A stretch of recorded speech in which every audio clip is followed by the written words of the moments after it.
बिल्कुल भारत 10 विकेट से हारा है और ये अपने आप में बहुत शर्मनाक प्रदर्शन था भारतीय टीम का पिंक बॉल क्रिकेट में। हम्म। पिछली बार भी 2.25 दिन में हारे थे, इस बार भी 2.25 दिन में हारे हैं। हम्म। और ये कई तरह के सवाल भी खड़े करता है भारतीय तैयारी पर, क्योंकि पिंक बॉल के लिए हम पूरी तरह से तैयार नहीं थे, जिसका खमियाजा हमें भुगतना पड़ा। बड़ी स्क्रीन पर ब्रेक कीजिए। भारत जो है वो 10 विकेट से ये मैच जो है वो हार चुका है। भारत और ऑस्ट्रेलिया के बीच खेले जा रहे बॉर्डर गवास्कर ट्रॉफी के दूसरे मैच में एडिलेड में जो खेला जा रहा था, भारत की शर्मनाक हार हुई है। 10 विकेट से टीम इंडिया को ऑस्ट्रेलिया ने हरा दिया है और भारत और ऑस्ट्रेलिया के बीच अब जो टेस्ट सीरीज है वो 1-1 की बराबरी पर आ गया है। मनोज जोशी हमारे स्पोर्ट्स एडिटर लगातार हमारे साथ बने हुए हैं। मनोज जी को लाइए। मनोज जी, टीम इंडिया का जो प्रदर्शन रहा है इस पूरे दूसरे मैच में, चाहे वो फर्स्ट इनिंग्स की बात करूं या फिर सेकेंड इनिंग्स की बात करूं, बल्लेबाजी सबसे बड़ी परेशानी की वजह है टीम इंडिया के लिए। ये तो अब खुलकर बात सामने आ चुकी है। आपने न्यूजीलैंड की सीरीज में जैसी बल्लेबाजी की, ठीक वही बल्लेबाजी आप जो है वो करते हुए इस सीरीज में भी नजर आ रहे हैं। एक पिछले मैच की एक इनिंग्स को अगर हम अपवाद मान ले तो। जी हाँ, बिल्कुल। फर्क सिर्फ इतना है कि जब न्यूजीलैंड का आपने जिक्र किया, वहां हम स्पिनर्स के सामने फंस रहे थे और यहाँ पर हम पेसर्स के सामने फंस रहे हैं। मिचेल स्टार्क अपना करियर बेस्ट नॉक गेंदबाजी कर रहे हैं। इस बार कमिंस ने बहुत अच्छी गेंदबाजी की। उनकी जो शॉट पे डिलीवरीज थी वो भारतीय बल्लेबाजों के लिए एक अभूत पहेली बनी रही। पोलैंड ने जिस तरह से टिप बेकर गेंदें की हैं, जिस तरह से उनकी अंदर आती हुई गेंदों ने हमें परेशान किया है, तो कई तरह के सवाल खड़े होते हैं। अगर आप आउट होने के अगर आप डिसमिसल्स भी देखेंगे तो करेक्ट। हमारे 4 भारतीय खिलाड़ी इस दूसरी पारी में फॉरवर्ड डिफेंसिव शॉट खेलते हुए आउट हुए। अगर आप यशस्वी को देखें, आप विराट को देखें, आप रोहित को देखें या पंत को देखें, ये चारों खिलाड़ी जो है गेंद को रोकते हुए आउट हुए। फर्क यह है कि रोहित जरा पीछे बैकफुट पर जाकर गेंद को रोक रहे थे और बाकी ने जो है आगे फ्रंट फुट पर जाकर उसको रोकने की कोशिश की।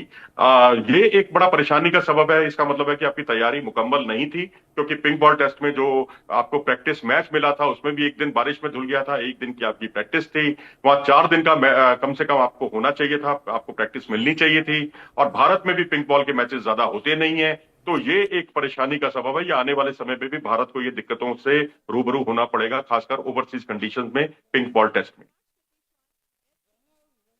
हाल ये है कि जिस तरीके से इंडिया ने बैटिंग की और जिस तरीके से आपके बल्लेबाज आउट हुए हैं, आपने जिक्र खुद भी किया कि आप पुअर शॉट सिलेक्शन जो है वो कहीं ना कहीं एक बड़ी वजह रही है। ऋषभ पंत से बहुत उम्मीदें थी कि आ जाएंगे, टिक कर खेलेंगे। टीम इंडिया टेस्ट फॉर्मेट में बल्लेबाजी करती हुई इस पूरे मैच में कहीं नजर नहीं आई।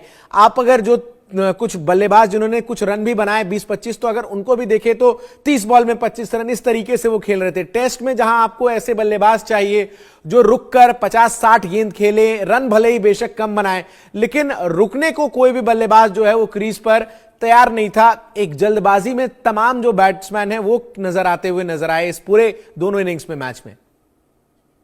जी बिल्कुल सही कहा आपने। लेकिन पहली पारी में तो ये बात पूरी तरह से सटीक है, लेकिन दूसरी पारी में उनकी गेंदबाजी इतनी अच्छी थी कि अगर आप शुरुआत के जो 5 विकेट भारत के जो गिरे हैं उसमें केएल राहुल को छोड़ दें तो चारों विकेट जो है वो बहुत अच्छी गेंदों पर आउट हुए हैं। और केएल राहुल ने, जो कि बहुत टिककर बल्लेबाजी करते हैं, टेक्निकली बहुत साउंड है, पहले टेस्ट में दोनों पारियों में जो उन्होंने अपना धैर्य दिखाया, टेम्परामेंट दिखाया, यहाँ टेम्परामेंट होते हुए दिखाई दिए। अब एक शॉर्ट पे डिलीवरी, बाउंसर बॉल, उस पर आप हुक करने जा रहे हैं। हुक करने की कोई जरूरत नहीं थी। कोई आप वनडे नहीं खेल रहे, आप कोई T20 नहीं खेल रहे, आपके सामने रनों का पहाड़ है, उसको पार करना है। 157 रनों की लीड है। लीड थी पहली पारी में जो उनको मिली ऑस्ट्रेलिया को। उसके बाद अगर आप इस तरह के हुक शॉट खेलेंगे तो फिर आपके लिए मुश्किलें खड़ी होंगी ही। यही बात के बल्लेबाजों में रोहित शर्मा की कप्तानी को लेकर भी कई बड़े सवाल खड़े हो रहे हैं सर। सवाल ये कि ट्रेविस हेड जब भी रोहित शर्मा कप्तानी कर रहे होते हैं तो बेखौफ होकर खेलते हैं और लग ही नहीं रहा था कि कल ट्रेविस हेड टेस्ट मैच खेल रहे हैं जिस तरीके से उन्होंने बैटिंग की। जी हाँ, बिल्कुल। ट्रेविस हेड की जो स्ट्रेंथ है वो है ऑफ साइड पर खेलना, और हम उनको उसी स्ट्रेंथ पर गेंदबाजी करते चले गए। जहां आपको पता है कि बल्लेबाज यहां रन बनाते हैं, आप चौथे पांचवें स्टंप पर ही फोकस रहे। तो ये बहुत बड़ी गलती थी, ब्लंडर था। अब आप कम से कम जो हालिया सीरीज थी उसका अगर आप आकलन करते, वेस्ट इंडीज के खिलाफ जो ऑस्ट्रेलिया की सीरीज हुई थी उसमें ट्रेविस हेड इसी तरह से फंसते हुए दिखाई दिए थे। उनको बाउंसर्स पर काफी वो परेशानी का उनको सामना करना पड़ा था। तो बाउंसर्स तो हमारे सिराज भी बहुत अच्छी करते हैं। बुमराह के पास बाउंसर्स के वो फनकार हैं, अनप्लेबल हो जाते हैं कई बार, और हमने वो पूरी पारी में उनके 3 या 4 बाउंसर को छोड़ दें, हमने बाउंसर्स उनके सामने की ही नहीं। क्यों नहीं की? ये प्लानिंग की गड़बड़ी मैं कहूंगा। और उसके बाद आपने अटैक आपको मिडिल और लेग स्टंप पर रखना चाहिए था, लेकिन जब हमने मिडिल और लेग स्टंप पर अटैक रखा तब तक बहुत देर हो चुकी थी, तब तक वो अपनी सेंचुरी के बहुत ही करीब पहुंच चुके थे, और फिर उन्होंने ऑन साइड पर भी बहुत अच्छे शॉट खेले। तो जहां जो काम करना चाहिए था वहां वो नहीं कर पाए। यही एक ट्रेविस हेड की बड़ी सेंचुरी दोनों टीमों के बीच का अंतर साबित हुई, खासकर बल्लेबाजी में। एक चीज जिसको लेकर जब भी मैं हमारे स्पोर्ट्स टीम के सदस्यों से बातचीत करता हूं और हमारी चर्चा में ये बात आती है कि आप टेस्ट टीम में आपने अजिंक्य रहाणे और चेतेश्वर पुजारा को जब बाहर किया तो क्या आपने उनका रिप्लेसमेंट रखा था? क्या आपने एक ऐसे प्लेयर को तैयार कर लिया था जो उनकी जगह पर खेल सकते हैं उस तरीके से जैसे पुजारा और रहाणे खेलते थे? वो क्लासिक टेस्ट बल्लेबाजी जो है करते हुए नजर आते थे। बहुत कमी जो है इन दोनों की खल रही है वर्तमान टीम में बैटिंग के लिहाज से, अगर मैं बात करूं सर। कह सकते हैं आप, क्योंकि जो पिछला टेस्ट मैच था वहां तो केएल राहुल और यशस्वी जायसवाल ने उनकी भरपाई बहुत अच्छे तरीके से की थी, बहुत टिककर खेले थे, और ये कहिए कि बीच में 25 ओवर का खेल ऐसा भी था जिसमें इन्होंने कोई चौका भी नहीं लगाया था। तो अब भारतीय टीम प्रबंधन भी आगे की सोच रहा है, पीछे मुड़कर बैकफुट पर नहीं जाना चाहता, लेकिन उसमें हमने उसी प्रयास में न्यूजीलैंड के खिलाफ भी हमने 3 टेस्ट गवा दिए, यहाँ पर भी 2 में से 1 टेस्ट गवा दिया, और पिंक बॉल टेस्ट में जो कहानी 3 साल पहले थी वही कहानी फिर दोहराई गई। बस फर्क ये था कि इस बार 36 रन की शर्मनाक रनों पर सिमटना नहीं था, 10 लेकिन विकेट से 2.25 दिन में मैच हारना और इस बार 2.25 दिन में मैच हारना, बदस्तूर स्थिति दोनों बार एक जैसी थी मैं कहूँ। और ये एक चीज और बड़ी चिंता की परेशानी की बात ये भी इस टीम के लिए नजर आ रही है कि अगर आपका जो टॉप ऑर्डर है, अगर आपके ओपनिंग बल्लेबाज परफॉर्म कर रहे हैं तब तो आपकी पूरी टीम परफॉर्म करती नजर आती है, लेकिन अगर आपकी ओपनिंग बल्लेबाज नहीं परफॉर्म कर पा रहे हैं तो फिर मिडिल ऑर्डर हो, लोअर मिडिल ऑर्डर हो, कोई बल्लेबाज जो है वो परफॉर्म करता नजर नहीं आ रहा है इस टीम में। फिर देखिए, लोअर मिडिल ऑर्डर में आप नीतीश रेड्डी से इससे ज्यादा उम्मीद क्या कर सकते हैं? वो लोअर ऑर्डर के बल्लेबाज हैं, और जब से उन्होंने अपने टेस्ट करियर का आगाज किया है तब से वो हर पारी में ही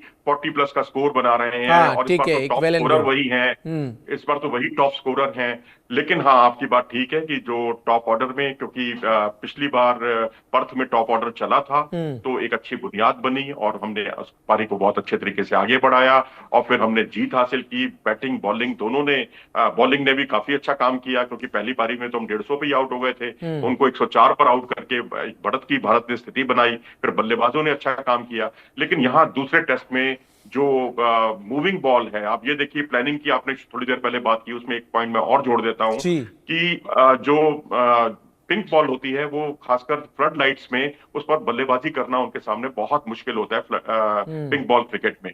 तो वहां पर आपने नई बॉल थी और उसको हम 5वीं 6ठी चौथे 5वें स्टंप पर पिच कराने की कोशिश हमने जरूर की, लेकिन गेंद जो है 7वें स्टंप तक चली गई, क्योंकि हम स्विंग पर कंट्रोल नहीं कर पा रहे थे। ये प्रैक्टिस, लैक ऑफ प्रैक्टिस की वजह से होता है, और वो गेंद को छोड़ते गए और नई गेंद पुरानी होती चली गई, और पुरानी होते ही गेंद वहां पर स्ट्रोक लगाना ज्यादा आसान हो गया और वो लंबी पारी खेलने में कामयाब रहे। अगर शुरू में ही वो अटैक किया जाता, हमने महज नई बॉल से सिर्फ 1 विकेट चटकाया, और उनको देखें उन्होंने 5 विकेट चटका लिए नई गेंद से, ये भी एक बड़ा अंतर साबित हुआ। तो आपको लाइन अपनी रखनी चाहिए थी मिडिल और लेग स्टंप की, वहां पर आप पिच करते गेंद को, उस पे कोण बनता और गेंद चौथे स्टंप पर जाती तो आपके लिए स्थितियां अनुकूल होती। जो रेड बॉल क्रिकेट में आपने कमाल किया था वही कमाल आप यहां भी कर सकते थे, ये लैक ऑफ प्रैक्टिस की वजह से। सर, खबरें ऐसी भी आ रही थी कल शाम से कि मोहम्मद शमी भी टीम का अब हिस्सा बाकी बचे मैचेस के लिए हो सकते हैं, कितनी सच्चाई है इसमें? क्या ये वाकई पॉसिबल है? जी हाँ, बिल्कुल पॉसिबल है, क्योंकि जसप्रीत बुमराह को कई बार मैदान में लेटना पड़ा, क्योंकि उनको फिजियो की मदद लेनी पड़ी मैच के दौरान, क्योंकि उनकी मांसपेशियों में खिंचाव दिखाई दिया। अब बुमराह जैसा फ्रंट लाइन बॉलर, आप देखिए इस मैच में केवल 2 ही बॉलर थे आपके पास कायदे से, करेक्ट, बुमराह और सिराज, और उनके पास तीनों फ्रंट लाइन बॉलर, उनके तीनों ही कहर बरपा रहे थे। एक निक बेकर बॉल कर रहा था, अंदर की तरफ आ रही थी कट करके, बोलेंड की बात मैं कर रहा हूं। सर आपने ये कहा तो क्या आपने एक और अतिरिक्त फास्ट बॉलर खिलाना चाहिए था? ये भी एक बड़ी टीम सिलेक्शन में फॉल्ट नजर आई। आपने अश्विन को खिलाया, आपको लगा कि अश्विन जो है उन्हें मदद मिलेगी पिच से, लेकिन वो होता हुआ नजर नहीं आया। और एक पेस बॉलर अगर और होता टीम में तो क्या परिणाम कुछ और हो सकते थे? नहीं, देखिए उसमें फिर दिक्कत ये आ जाती है कि आपकी बैटिंग जो है ना, आपकी टेल बहुत बड़ी हो जाती है। आप अश्विन की जगह पर भी अगर आप आकाशदीप को खिला लेते तो मैं तो कहूंगा कि आपने हर्षित राणा की जगह पर आप अगर आकाशदीप को खिलाते तो बेहतर परिणाम होता। इसलिए नहीं कि हर्षित राणा ने कोई अच्छी गेंदबाजी नहीं की पहले मैच में उन्होंने नहीं चाहिए। मुझे लगता है आकाशदीप ज्यादा उपयुक्त रहते हर्षित राणा की बजाय, क्योंकि आकाशदीप बंगाल से ताल्लुक रखते हैं और बंगाल देश का एकमात्र ऐसा राज्य है जहां पर पिंक बॉल क्रिकेट खूब खेला जाता है और पिंक बॉल का बहुत अच्छा तजुर्बा है आकाशदीप के पास और उनकी हालिया फॉर्म भी बहुत अच्छी है। नई गेंद के फनकार हैं और जितनी विकेटें जो है न्यूजीलैंड के खिलाफ कह लीजिए या हाल में जो इंग्लैंड के खिलाफ भी अगर आप गिन लें तो जितनी बुमराह को मिली है उतनी ही कामयाबी आकाशदीप को भी मिली है। तो मेरे ख्याल से आकाशदीप एक अच्छे रिप्लेसमेंट हो सकते थे। ये एक कहीं ना कहीं चूक हो गई भारतीय टीम प्रबंधन से और अब आपने हर्षित राणा पर कुछ ज्यादा ही भरोसा किया कि आपका युवा खिलाड़ी है वो हतोत्साहित ना हो। मेरे ख्याल से हतोत्साहित या उत्साहित होने वाली बात या रोमांचित होने वाली बातों को आगे के मैचों के लिए छोड़ देना शमी चाहिए। खेलते हुए जो नजर मौके आएंगे की क्या सर नजाकत अगले है, मैच में? उसके हिसाब से हमें रणनीति बनानी चाहिए। जी शमी खेलते नजर आएंगे क्या अगले मैच में?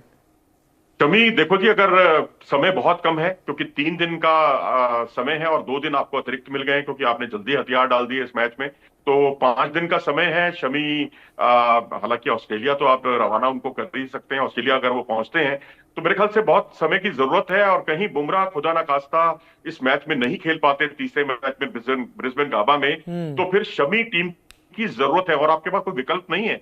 तो क्योंकि आकाशदीप हर्षित राणा का तो विकल्प बन सकते हैं लेकिन वो बुमराह का विकल्प नहीं बन सकते। तो इस वक्त शमी की जरूरत है और जिस तरह शमी सीम का बहुत अच्छा इस्तेमाल करते हैं, आकाशदीप भी सीम का इस्तेमाल करते हैं लेकिन उनका नंबर बाद में आता है। तो शमी मेरे ख्याल टीम की जरूरत है, उनको बहुत जल्दी टीम प्रबंधन टीम के साथ जोड़ लेना चाहिए। और तीसरे टेस्ट में अगर बुमराह की फिटनेस पर आप जा सकते हैं कि अगर वो फिट रहते हैं तो ठीक है, अगर कहीं उनकी फिटनेस पे कोई दिक्कत आती है तो शमी को तुरंत आपको रिप्लेस करना चाहिए। ठीक है, बहुत बहुत शुक्रिया सर आपका हमारे साथ जुड़ने के लिए और विस्तार से तमाम जो अपडेट्स हैं मैच से जुड़े वो दर्शकों तक पहुंचाने के लिए। तो एडिलेड टेस्ट में भारत की शर्मनाक हार हुई है और ऑस्ट्रेलिया ने 10 विकेट से टीम इंडिया को हरा दिया।